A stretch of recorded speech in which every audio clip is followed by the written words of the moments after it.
Elizabeth, you ready? Yes, sir. Cause before the court is People of the State of Illinois versus Gary Johnson, 25 CF 212. Mr. Johnson is present with his attorneys Mary Copeland and Trent Cameron. The state is present by Assistant State's Attorneys Luke Yeager and Lauren Miracle. Matters set today for hearing on the post-trial motion as well as sentencing. However, the court did receive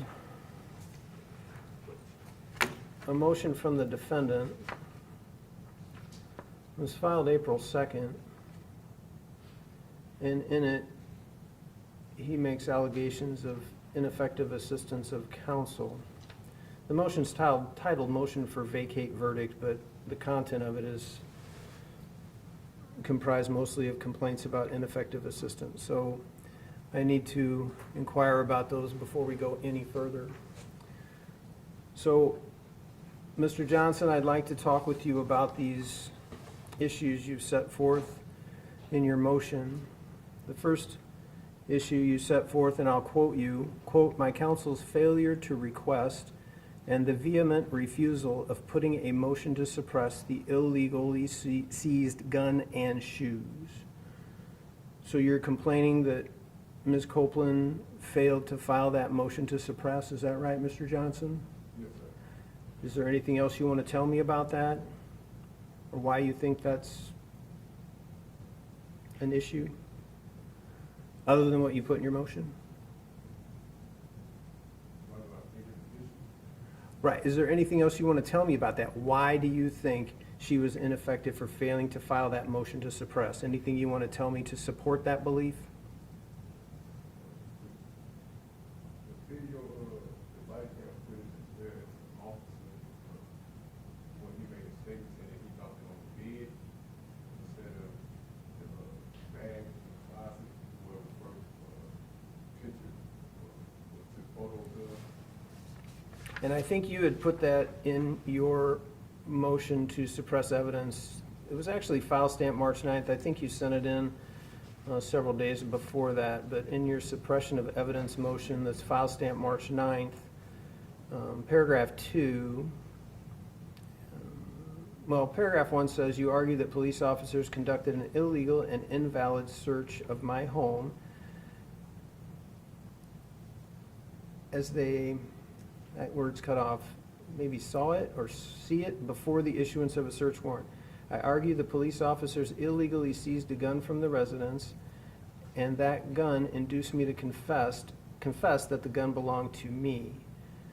I argue that the police officers found the gun in one location, took photos of it, and upon realizing their misstep in procedure, placed it in an open space and took pictures of it there, perpetrating the plain view doctrine.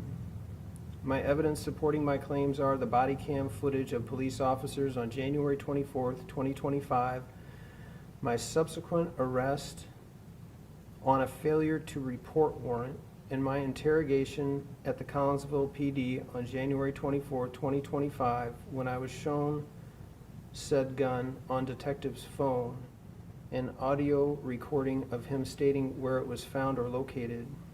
I'm seeking a ruling to suppress the evidence that the prosecution intends to offer because it was obtained in violation of the Fourth Amendment and other constitutional rights is therefore inadmissible.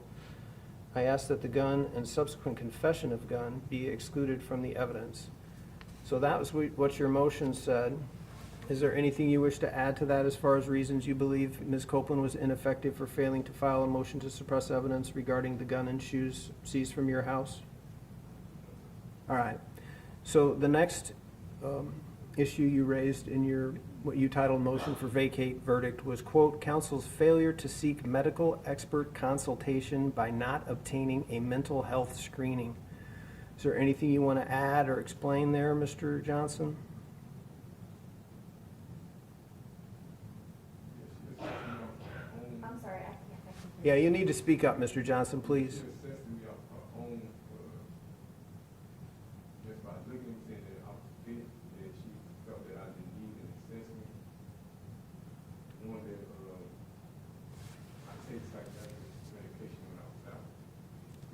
So your complaint is that she concluded that you were fit and there was no issue with regard to your fitness, despite the fact that you took what kind of medication while you were out? Risperdal and Seroquel. You haven't taken those since you've been in custody?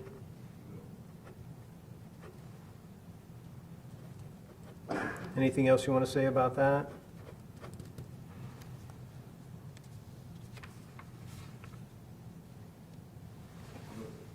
All right, the next issue you raised in your motion is, quote, counsel's failure to properly pursue a plea deal. Anything you want to add or expand on there, Mr. Johnson? She either came to me with one or even tried to get one in my favor. So you're saying she never tried to get one and never brought you a plea offer?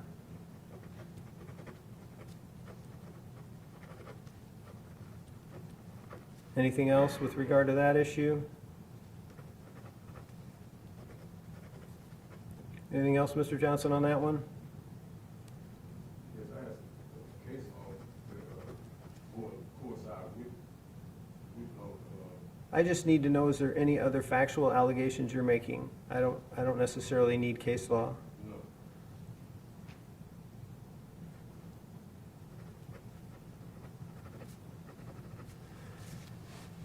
All right, the next issue you raised,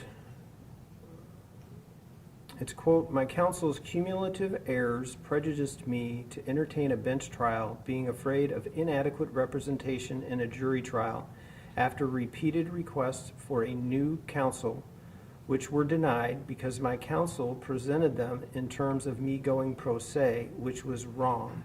I asked for new counsel. I felt there was no options or alternatives available to me. Is there anything else you want me to know about that?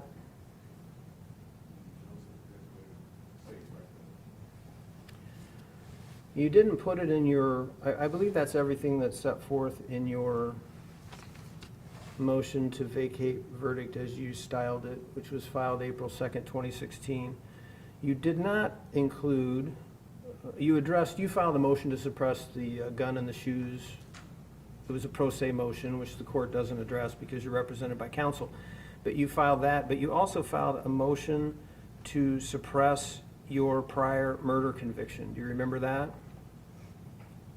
Yeah. And are you alleging at all that Ms. Copeland was ineffective for failing to pursue such a motion?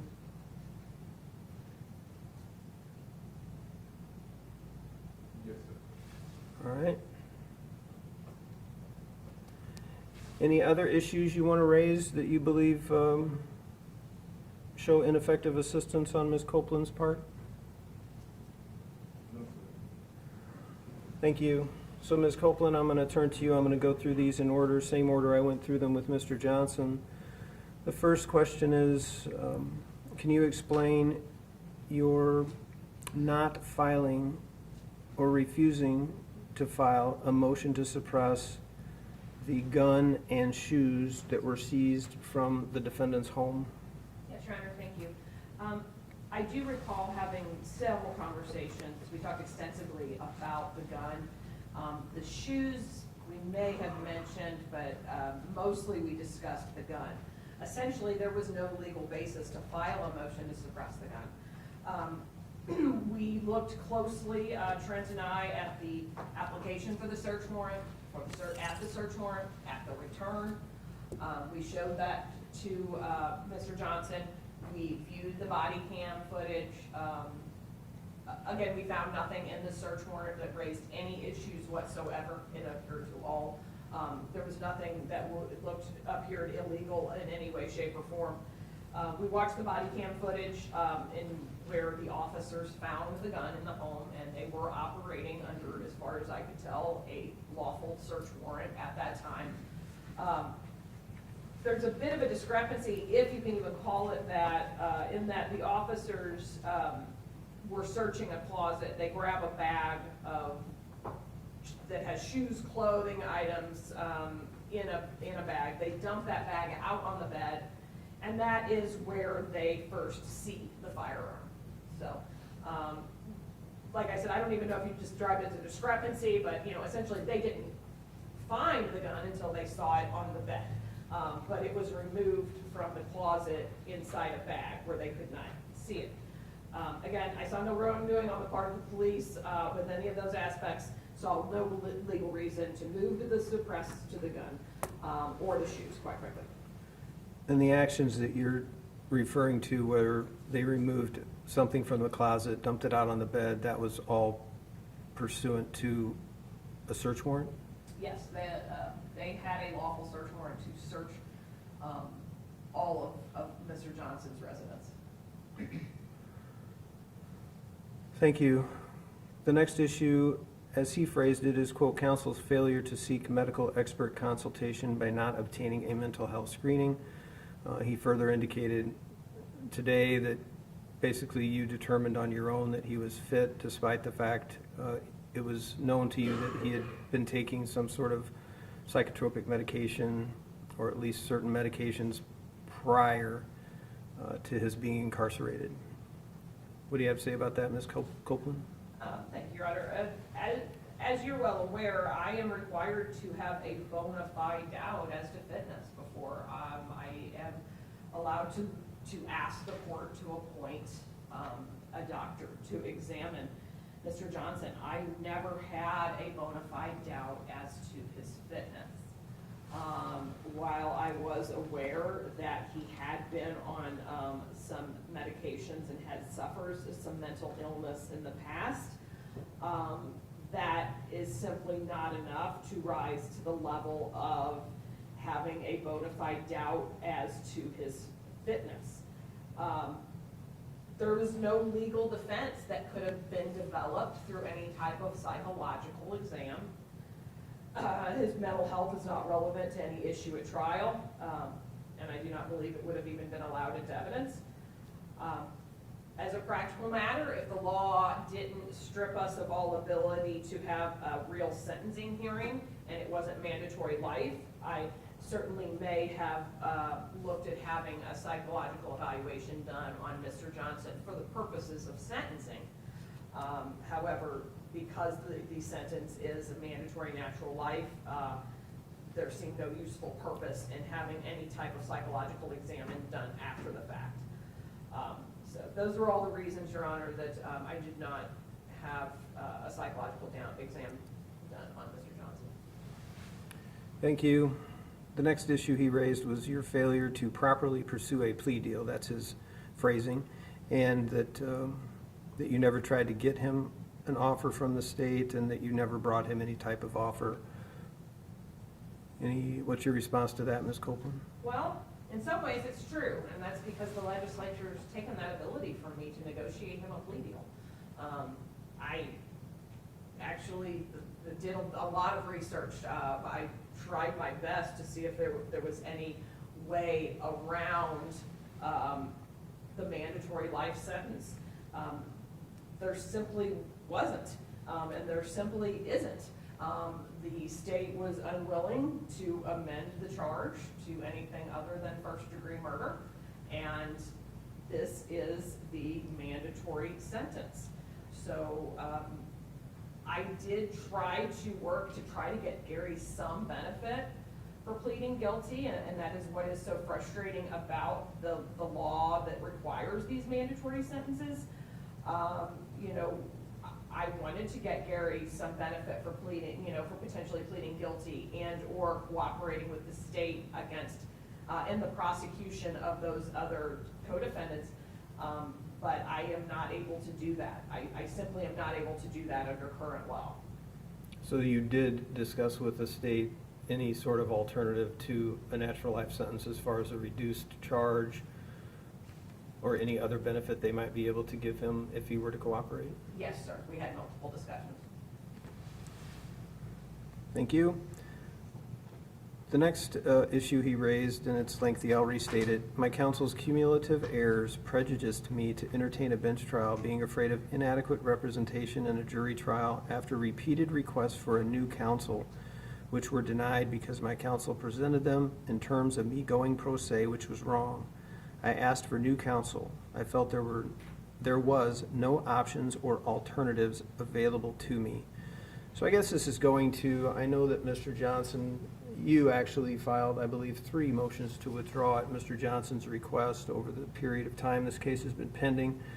And so can you just expand or let me know what interactions you had with Mr. Johnson as far as these motions are concerned and about him representing himself and how or what would happen if you were allowed to withdraw?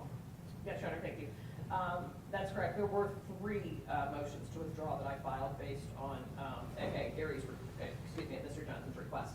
The first one was done very early on in my representation of Mr. Johnson, and he decided on his own that he wanted to withdraw that motion and continue with my representation before we even proceeded to any type of hearing. That was the first one. The second one was done a considerable time later, and I did file that motion asking the court to appoint Gary a new lawyer, because that was his request. He did not ask to go to pro se. He did ask me to request a new lawyer. I did explain to him that that's just simply not how the system works, that you get one free attorney, and that is the public defender, and I determine who specifically represents him out of my office, and that his only options were to hire private counsel or represent himself.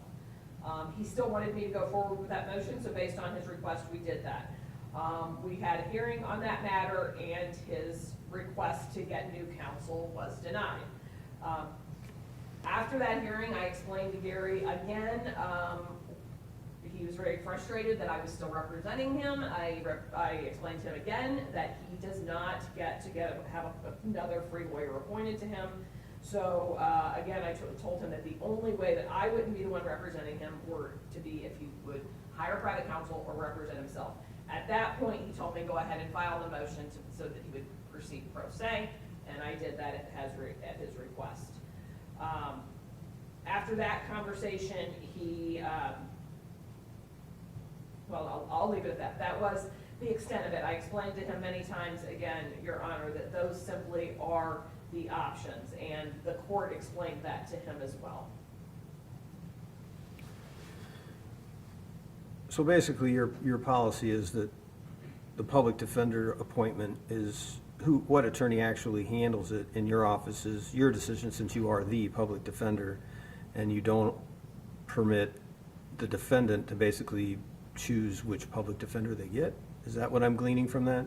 Yes, Your Honor. As a very practical matter, the public defender's office has always had to have a very strict policy against reassigning to different lawyers based on the request of counsel. It would absolutely be pure mayhem. Anytime a defendant didn't like what information that attorney was giving to them, it would require us to reassign the cases. So yes, it has always been a very, very strict policy that is absolutely necessary, that we don't get reassigned. And I am, in fact, the chief. I make the decisions on who represents whom in the office. And I did assign the case to myself, and I explained to Gary that I, as the chief public defender, I would be the one representing him if he had the public defender appointed in Madison County. I believe you misstated. You indicated your policy is not to reassign cases at the request of counsel. I assume you meant request of defendant? Yes. Okay.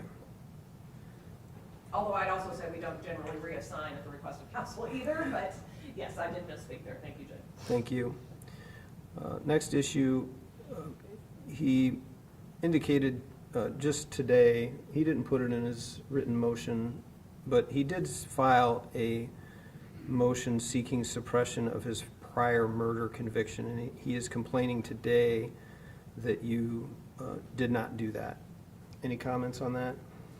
Your Honor, I did look into that matter. I saw no case law or law that would give me any authority, legal authority or basis to file a motion to vacate that prior conviction. I certainly had planned on arguing that that's part of the issue as to why the mandatory life sentence is unconstitutional, because that's something that the court is not allowed to consider. But I saw no legal basis to file a motion to vacate that prior conviction for murder. And then finally, just sort of as an overall issue which can be gleaned from his, kind of indicates he felt he didn't have a choice but to waive his jury trial and proceed to a bench trial. Was there ever any force or coercion used by you or Mr. Miracle to get Mr. Johnson to waive his jury trial? No, Your Honor. Mr. Cameron and I were never coercive, threatening in any way, shape, or form. Unfortunately, the evidence against Mr. Johnson was overwhelming. We litigated the motion to suppress his confession, but the court had determined that that was being entered into evidence. The evidence was overwhelming, and we did discuss this as an option for Mr. Johnson. I believe that, well, I don't want to speak to what he determined as to why he made that decision. We did give him his options and gave him the option, but no, there was never any coercion or force in any way on my part or on Mr. Cameron's part to get him to waive the jury. Thank you. So, having heard Mr. Johnson's complaints of ineffective assistance of counsel and Ms. Copeland's response, I find that all of the issues raised by Mr. Johnson are without merit, and therefore I don't believe appointment of new counsel is warranted or required. So we're going to move forward then. Next issue is the post-trial motion filed by Ms. Copeland and Mr. Cameron on April 1st.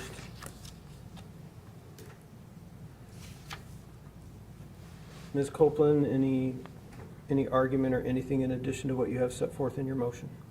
Only briefly, Your Honor. We are asking that the court grant our post-trial motion and grant Mr. Johnson a new trial for all the reasons that I have noted in the written motion. I would only highlight the one issue in that we do believe that the court erred when it denied the defendant's motion to suppress his confession. The state did not meet their burden at that hearing on the defendant's motion. The defendant's motions should have been suppressed. And I would ask that the court grant Mr. Johnson a new trial. Any response from the state, Mr. Yeager?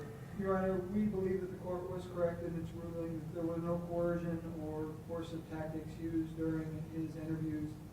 And we also believe the evidence was overwhelming in this case for the verdict to stand as it is. Thank you. So I did comment at the time of the stipulated bench trial that I thought the evidence against Mr. Johnson was overwhelming. I stand by that. That would certainly also support the denial of a directed verdict of acquittal at the close of the state's case and the close of all the evidence. I also stand by the court's ruling on the motion to suppress. I do believe Mr. Johnson gave a knowing, voluntary waiver of his Miranda rights. After intelligently waiving those rights, he provided a voluntary statement to the police. So, for all those reasons, the motion for a new trial is denied. So that brings us to the sentencing hearing, Mr. Johnson. So I do things just a little out of order, Mr. Johnson, simply because at the conclusion of a sentencing hearing, emotions are often quite high. People have difficulty focusing and listening. So I want to go through your rights to appeal right now, Mr. Johnson, so please listen carefully. You have the right to appeal. Prior to taking an appeal, you have the right to challenge the correctness of the sentence or any other aspect of the sentencing hearing. In order to do that, you must file a written motion with this court within 30 days of today's date. To file that motion, you have the right to be represented by an attorney of your choice. If you could not afford an attorney, the court would appoint the public defender's office to represent you free of charge.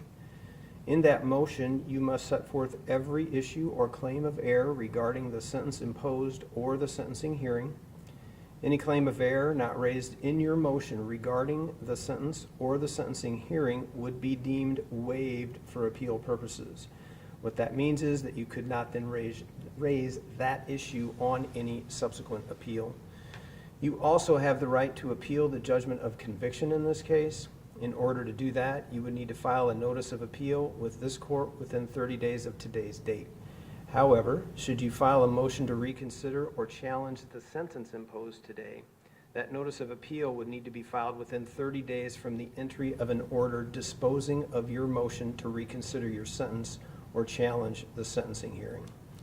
You could file the notice of appeal, you could have your attorney file it, or you could ask that the clerk file it for you. On appeal, you have the right to be represented by an attorney of your choice. If you could not afford an attorney, the court would appoint the Illinois Appellate Defender's Office to represent you free of charge. And if indigent, you would be entitled to a free transcript of all the proceedings held in your case. Mr. Johnson, do you understand those appeal rights? Yes, sir. If you have any questions about them afterwards, I'm sure Ms. Copeland or Mr. Cameron could answer them for you. So the court is in receipt of a pre-sentence investigation. It's file stamped March 27th. It'll be made part of the record. Mr. Yeager, has the state received and reviewed this PSI? Yes, Your Honor. Any additions or corrections? The only additions we have, Your Honor, we have 3 victim impact statements which as an addendum. One was emailed to the court earlier this week. 2 others were received today in court for a Bob Miller and a Kayla Smith, Your Honor. Mr. Miller does wish to read his statement, but the state will just stand on the other 2 victim impact statements as an addendum.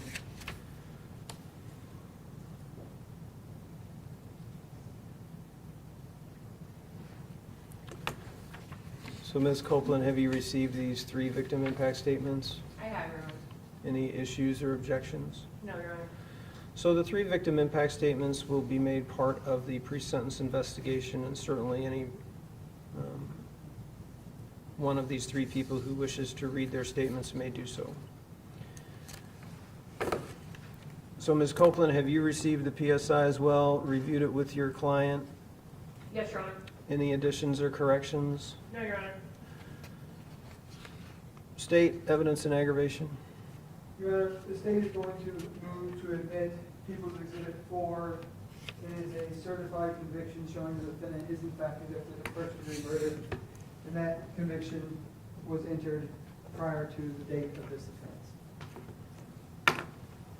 So I've been handed what's marked Exhibit 4, appears to be a judgment and sentence to the Department of Corrections. It's actually amended. File stamped out of St. Clair County, April 2nd, 2012, indicates offense first-degree murder. Sentence of 40 years, 3 years MSR. Does have the clerk's seal on it. Ms. Copeland, have you had an opportunity to review this? Yes, Your Honor. Any objection to the admission of People's 4? No, Your Honor. People's 4 is admitted. Any further evidence in aggravation, Mr. Yeager? Just the victim impact statement, Your Honor. If you could give me just a moment to read through these. You indicated that Mr. Miller's going to read his, but the other 2 are not, correct?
Mr. Yeager, do you wish to have Mr. Miller step forward?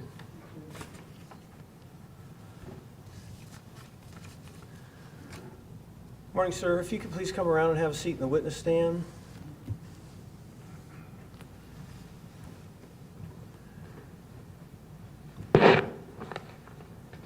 Please speak loud enough so we all can hear. There's a microphone there. If you need it, you can manipulate it however you need to. Please just take your time. Start whenever you're ready. Okay, thank you. My name's Bob Miller. I'm Portia's stepdad. Portia had two dads. I was fortunate enough to start to know her when she was 7 years old, so I know her very well. A lot of this process doesn't involve talking about Portia, so I want to do that a little bit today. Portia cared deeply for people and made a huge difference in the lives of many. She was a bright light, a true joy, and the love of our family, friends, and the wide community where she was so active. She made the world a better place. She lived in stark contrast to this wretch and the other two wretches involved in this, who all embody exactly opposite values.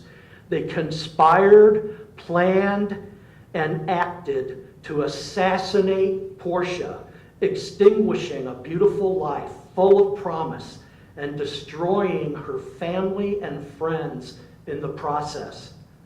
They did it because they are filled with hate, jealousy, greed, narcissism, abusiveness, weakness, and never ever faced accountability.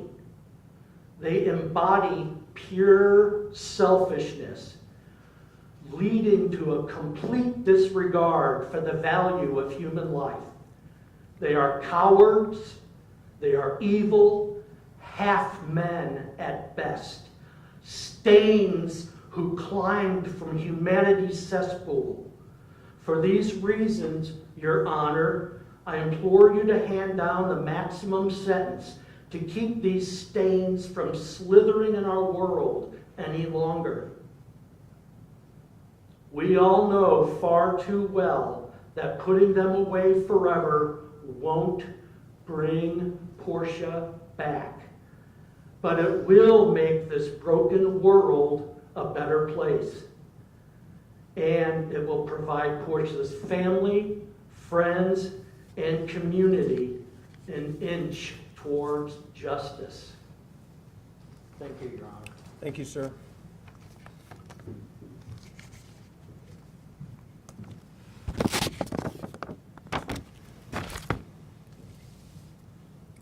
Anything else from the state, Mr. Yeager? Just argument, Your Honor. Evidence and mitigation, Ms. Copeland? Argument only, Your Honor. All right, Mr. Johnson, at this time you have the opportunity to make a statement in allocution. It's your statement. It's your opportunity to basically make any statement you want to me or anyone else prior to sentence being imposed. Is there anything you wish to say at this time, Mr. Johnson? No, sir. Argument, Mr. Yeager? Your Honor, we believe that there are four different factors in aggravation that apply in this case. The first factor is factor one, the defendant's conduct caused or threatened serious harm.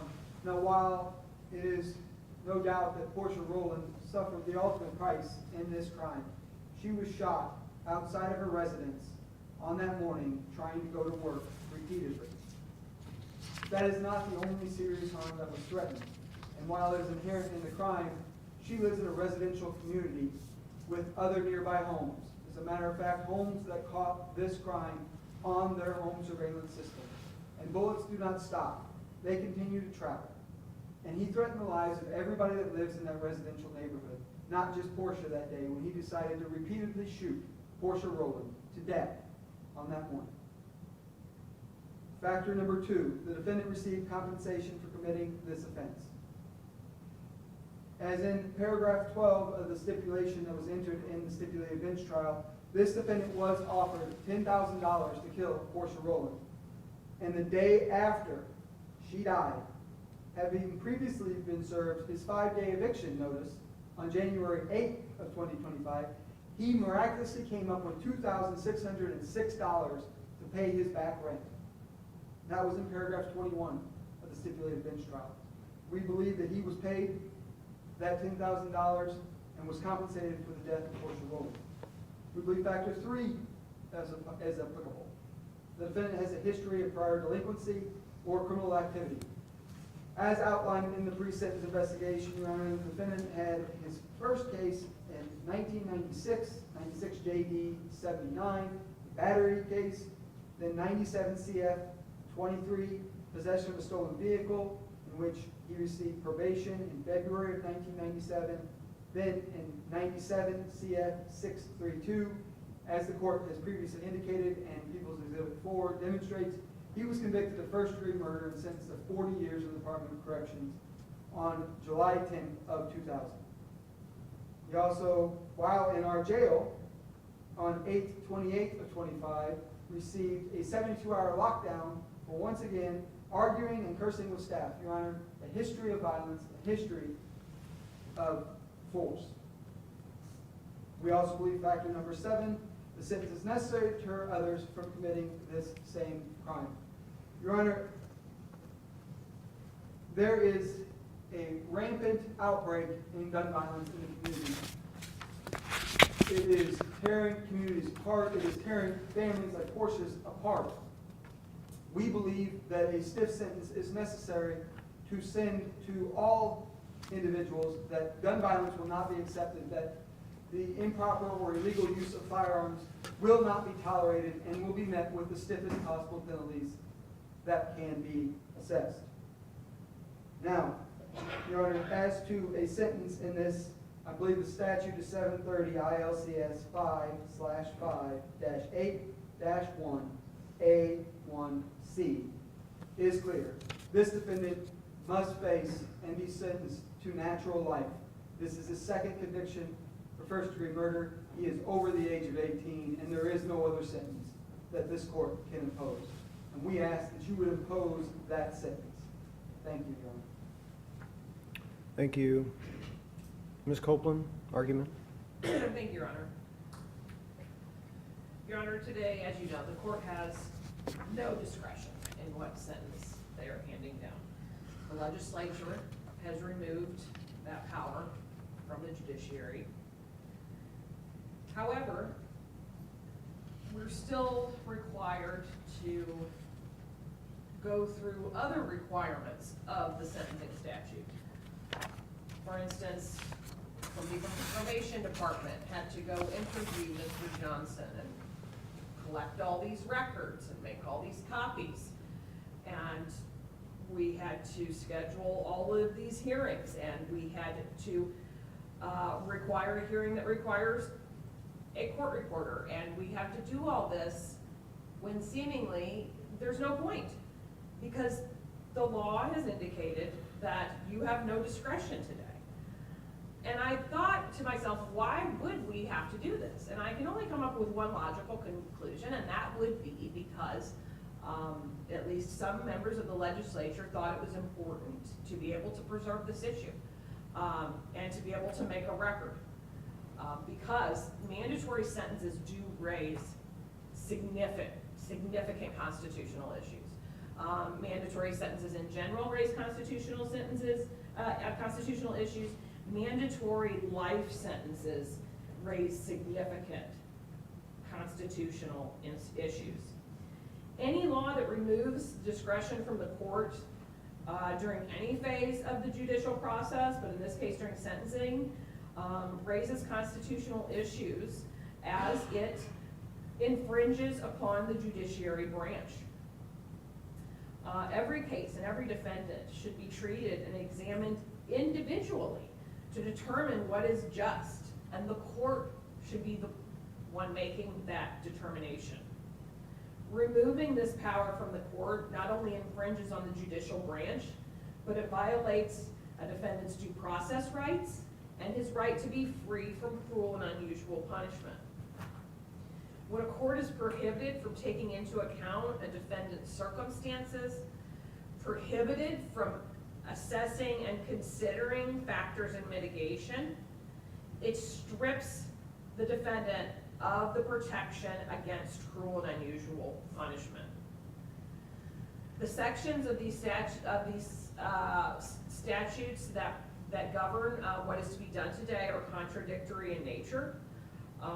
We have the sentencing statute that directs the courts that they shall consider factors in mitigation and in aggravation when determining an appropriate sentence. However, with these mandatory sentences, again, it strips the court from that ability, and they are directed that, Your Honor, you are directed that that is what you are supposed to be doing in a sentencing hearing. And there are some mitigating factors that the court should have been allowed to consider prior to handing down sentence today on Mr. Johnson. And if this had not been a mandatory sentence, I would have spent a considerable amount of time and potentially even money to develop a more extensive mitigation package for Mr. Johnson. And I certainly may have explored the idea of having him, a psychological examination on him done. The PSI itself does contain some minimal information, but it gives us a pretty clear picture of how bad Mr. Johnson's childhood was. He was removed from his home at 14 or 15 for extensive mental and physical abuse, and placed in foster care for only about a year before he's returned to the person who had been accused of abusing him. It's not surprising at all to those of us that work in this, the justice system, that he started getting in trouble when he was a teenager. Unfortunately, as we heard, he was charged with first-degree murder, and he did plead guilty to that charge, and he served over 2 decades in prison. So his formative years were either spent in an abusive home, a stranger's home, or in prison. Mr. Johnson did about as well as anybody could be expected to do in prison. He obtained his GED, he took some business classes, he completed a trade certificate through Lakeland College, all while he was in the Department of Corrections, and he was really excited to start his new life when he got out. But then reality set in pretty quickly. It's almost impossible to obtain decent employment when you have a murder conviction and no work history. Buying a house would be completely out of the question, even if you can get employment, because you have no credit history. Rent is astronomical. Also during this time, Mr. Johnson suffered a horrible loss when his infant child passed away from SIDS. He started developing some pretty significant mental health problems after that tragedy. He was suicidal. He did seek treatment, though. He went to many counseling sessions to try to get help for his mental health issues. Gary was in a pretty desperate situation when he was approached by Marty Shaw. A nonprofit had helped his family get the down payment to move into the very modest house that they were living in when this incident occurred. They had been served with the eviction notice, as the state mentioned, and they were absolutely faced being on the street, Gary and his children and his fiance. And he was desperate from having them live on the street. Sammy Shafer and Marty Shaw preyed on that desperation, and this simply would not have happened if they had not set this plan into motion and then enticed a very desperate man to do the dirty work. Gary does intend to testify still in the trial against Sammy Shafer. He always wanted to testify against Sammy Shafer and make sure that justice was served in that regard. But the legislature's prevented him from getting any benefit from that. But he still intends to do that. He cooperated with the police during this investigation, and that helped ensure that Sammy Shafer was arrested and charged for this crime. And Your Honor, you should be allowed to consider that information. You should be allowed to consider that as mitigation before you hand down your sentence. In addition to the constitutional problems that mandatory sentencings raise, there are also some real practical consequences.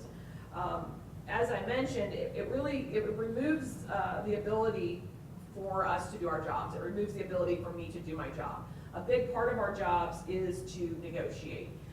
It is to negotiate and try to get a benefit for my client, and the state to try to get a benefit for them, whether that's just to avoid a trial or potentially to obtain witness testimony that would be helpful in them securing other convictions. So really, when they do these mandatory sentences, they force us into no other option than a jury trial. And those of us on the front lines know the real costs of jury trial, and it's not just financial, but that is substantial. It is true that we all get paid the same whether we're in trial or not, but the fact is that anytime we're preparing for trial, the week of trial, we are not tending to our other matters. It is contributing to a backlog. It is keeping the court reporters from working on other matters. It's keeping a clerk here instead of being able to do other work. It is a huge burden to get jurors in here. The amount of work that goes into just getting the jurors in the building is a lot of work and money. We have a shortage of jurors. It's a huge hardship for Americans to get called for jury duty. They worry about losing money. Their employers worry a lot about losing money. We have many professions that are essential, and you hear people anytime you're doing jury selection, people that are so stressed and worried about missing work. Obviously, jury trials are a very crucial part of our system, but we should only be having them when it's necessary, when the defendant chooses to demand his trial, or when the state decides that they're not willing to make any offers. Essentially, mandatory sentencing prevents us from doing our jobs that is in the best interest of serving justice. And not only does it raise significant state and federal constitutional issues, it removes the power from the court, the attorneys, and the defendant. I'm asking you today, Your Honor, to consider finding this sentence, the mandatory provision of the statute that requires mandatory life sentencing, unconstitutional, and consider conducting this sentencing hearing in a manner that is in line with our sentencing statute that would allow you to consider both the factors in mitigation as well as the factors in aggravation and come to a sentence that you determine is appropriate. Thank you, Your Honor.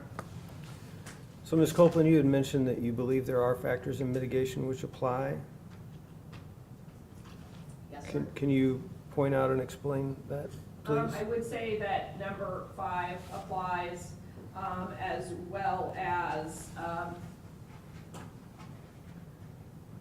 would say that is the only enumerated one, Your Honor. I believe there's much case law, established case law, that indicates that a court can consider a defendant's prior upbringing, potentially abuse as a child, that those are matters that can be considered by the court as mitigation, even though not necessarily enumerated in the statute. All right, thank you. So before I proceed with the sentencing, it occurred to me I wanted to say something with regard to Mr. Johnson's complaint that Ms. Copeland did not seek a fitness exam. And I think not only do I find that there's no basis for that based on Ms. Copeland's statement here today, but also I find it based on my interactions with Mr. Johnson throughout the pendency of this case. Mr. Johnson has never once exhibited any behavior that I would deem an indication of unfitness to stand trial. He has demonstrated that himself by all the motions that he has filed, and I think the court also has to take into account the lengthy interview he gave to the police. There was never any time during that very lengthy interview that I saw any indication that Mr. Johnson wasn't fully aware of what was going on, the process, etc. So I just wanted to state that. So with regards to factors in aggravation, I do not find that factor 1 applies. I believe that is inherent in the offense. I do find that factor 2, the defendant received compensation for committing the offense applies. Factor 3, the defendant has a history of prior delinquency or criminal activity. And in every case, factor 7, the sentence is necessary to deter others. As far as factors in mitigation, I do not find that factor 5 applies. I saw and have heard no evidence that he was induced or that this wasn't something that he would have undertaken without any encouragement. I think he was just a willing participant, and I think that factor in mitigation goes beyond just that, and I don't think that that applies. So, Ms. Copeland, I understand your arguments with regard to the mandatory sentence. However, I'm declining to find that statute unconstitutional.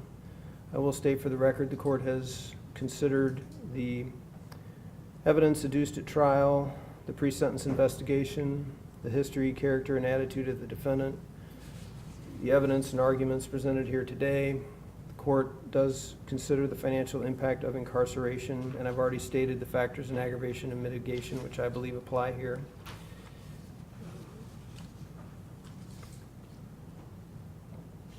So, pursuant to 735/5-8-1, paragraph C, small I, and that reads, the court shall sentence the defendant to a term of natural life imprisonment if the defendant at the time of the commission of the murder had attained the age of 18 and has previously been convicted of first-degree murder under any state or federal law. I do find that Mr. Johnson is over the age of 18. That's borne out by the date of birth indicated in the pre-sentence investigation, which everyone agreed to. He is well over the age of 18. People's Exhibit 4, as well as the criminal history set forth in the PSI, also make clear that Mr. Johnson was previously convicted of first-degree murder in the state of Illinois, St. Clair County, back in, appears, April of 2012. So having previously been convicted of first-degree murder, the court's of the opinion that a sentence of natural life imprisonment is mandated. So, Mr. Johnson, you are sentenced to a term of your natural life in the Department of Corrections. Should for any reason you ever be released from the Department of Corrections, you would be required to serve a 3-year mandatory supervised release period.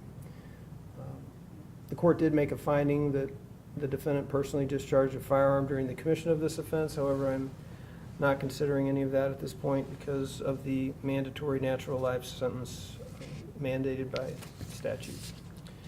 So that will be the sentence of the court. Minimus will issue. Mr. Yeager, anything further from the state? No, Your Honor. Ms. Copeland, anything further from the defense? Yes, Your Honor. At this time, we would like to file a motion to reconsider sentence and ask that that be heard this morning. Proceed. I assume that's challenging the constitutionality of the mandatory life sentence? Yes, Your Honor. Essentially, for all the reasons that I've stated previously, I would ask that you reconsider your findings and your ruling and find that this statute is unconstitutional. Mr. Yeager, any response? Your Honor, this statute has been deemed constitutional. We believe that it is what the law is. This court is in a position to follow the law, not dictate what they wish the law to be. We ask that you would deny the motion. So the court's reviewed the motion to reconsider sentence, and much of Ms. Copeland's argument with regard to the sentence already imposed had to do with the sentencing scheme and specifically the constitutionality of this statute. I stated once before, and I'll state it again, the court's declining to find the statute unconstitutional. The motion to reconsider sentence is denied. Anything further, Ms. Copeland? No, Your Honor. Well, actually, yes. I would ask that the clerk be directed to file a notice of appeal and that the appellate defender be appointed to represent Mr. Johnson. And that notice of appeal will be as to both the sentence and the other underlying judgment of conviction? Yes, Your Honor. Thank you. All right. Clerk will be directed to do so. Thank you. Thank you, Your Honor.